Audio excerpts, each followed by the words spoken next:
Bonjour les enfants, bonjour tout le monde. C'est l'été. Il fait chaud. Voici quelques histoires à savourer à l'heure de la sieste, bien au frais. Je vous dis au revoir et bonnes vacances à tous. En vacances chez grand-père. Cet été, Mina passe quelques jours chez grand-père. Mais grand-père ne sourit jamais. Il est toujours occupé. Grand-père est un monsieur sérieux.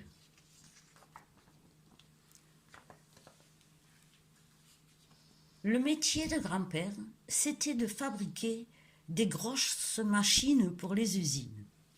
Maintenant, toute la journée, il bricole dans son atelier.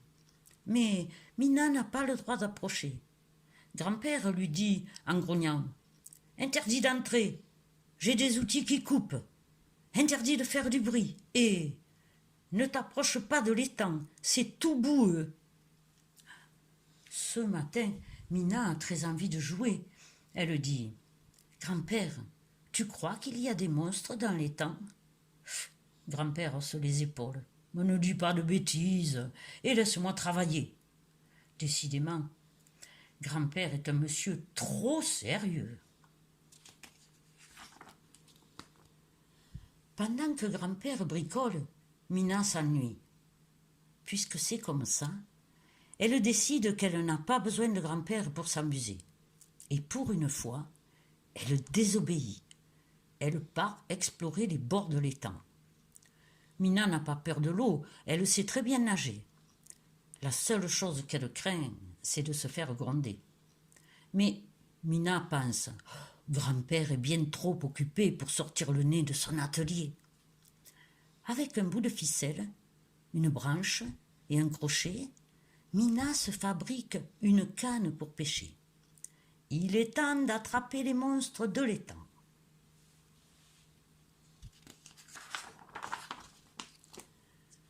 Mina ne bouge plus, longtemps, patiemment.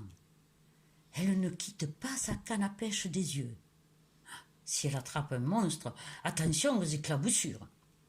Mais pour le moment, rien. Elle reste au bord et elle attend. Elle attend. Tout à coup, le fil se tend. Quelque chose a mordu à l'hameçon, quelque chose de gros. Mina tire sur la ficelle. Ah, que c'est lourd! Elle commence à s'inquiéter. Qu'est-ce que ça peut être? Et si c'était un monstre, un vrai? Mina tire sur la ficelle de toutes ses forces. Et peu à peu, elle sort de l'eau. Ah, un bateau en fer, tout rouillé. Mina n'en croit pas ses yeux. C'est un vieux bateau à vapeur, un beau jouet d'autrefois. Non, elle doit absolument le montrer à grand-père. Ah, bien sûr, il va crier. Et avec sa voix de tonnerre, ce sera pire qu'une tempête en mer. Oh, mais ce bateau est tellement beau. Mina est trop fière.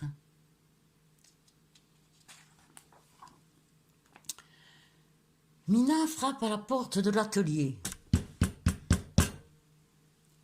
À l'intérieur, grand-père grommelle.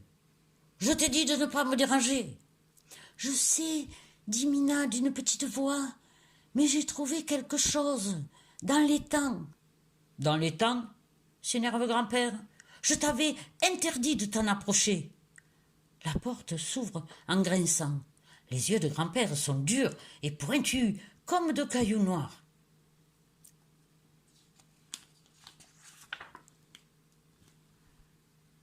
Grand-père s'apprête à crier quand il aperçoit le bateau.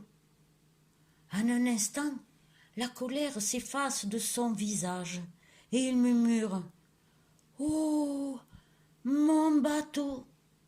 Il l'attrape doucement, comme s'il prenait un bébé, et ses paupières se mouillent de larmes. Mina ne sait plus quoi faire. Grand-père se mouche en faisant autant de bruit qu'un éléphant. Puis il dit « C'était mon bateau quand j'étais enfant. Mon grand-père à moi me l'avait offert.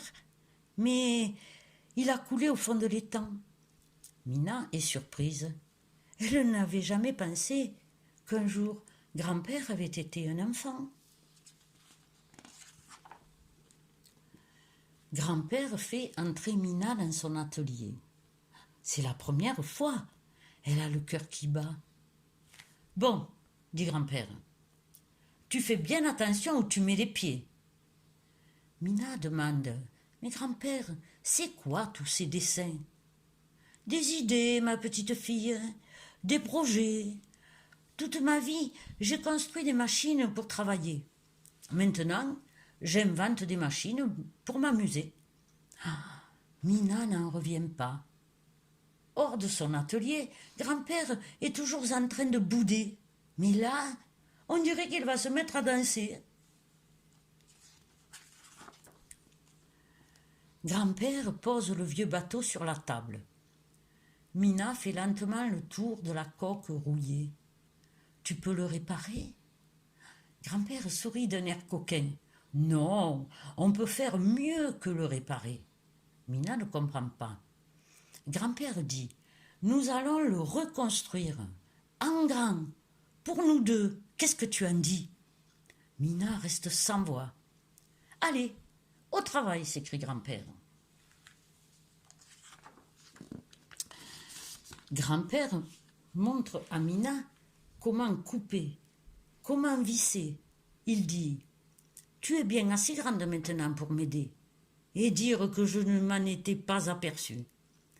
Mina demande, « Pourquoi tu ne m'as pas invité plus tôt dans ton atelier ?» Grand-père soupire. « J'avais peur que tu te blesses et aussi que tu me fiches le bazar. » Ah, Mina éclate de rire, elle dit, mais grand-père, c'est déjà le bazar et plus que dans ma chambre. » Oui, dit grand-père, mais c'est mon bazar. Et il rigole, et il bricole.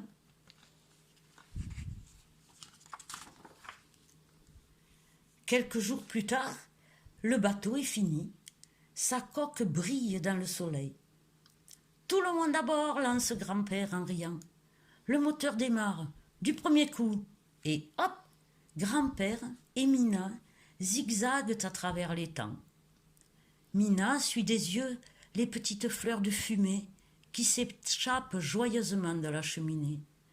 Quelle belle journée! Grand-père n'a plus du tout l'air d'un vieux monsieur sérieux. Et voilà, l'histoire est terminée.